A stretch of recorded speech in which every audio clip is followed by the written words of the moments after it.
Checking your work is more than just skimming through it after writing. There is a better way to do it, and trust me, it's going to help you spot errors more quickly. Always keep two things in mind when checking: mumble and point. The first thing to keep in mind is to mumble as you check your compo. You don't need to scream your compo aloud until everyone in the whole exam hall glares at you. Just loud enough for yourself to hear. Read this word.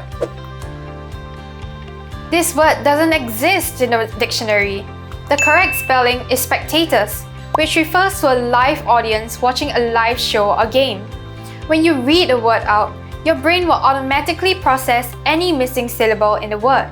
So mumble when checking to easily spot spelling errors. Next, it's time to flex your fingers. Point to every word as you read.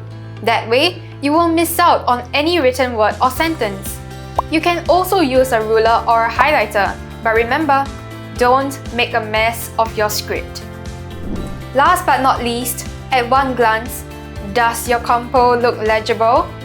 Can you read your own handwriting? If the answer is no, how do you expect your teacher to be able to read, let alone grade your compo? Edit as much as you can in the remaining time. Draw a neat line to cross out the illegible word and rewrite on top. That's it! Follow the steps to get your full marks.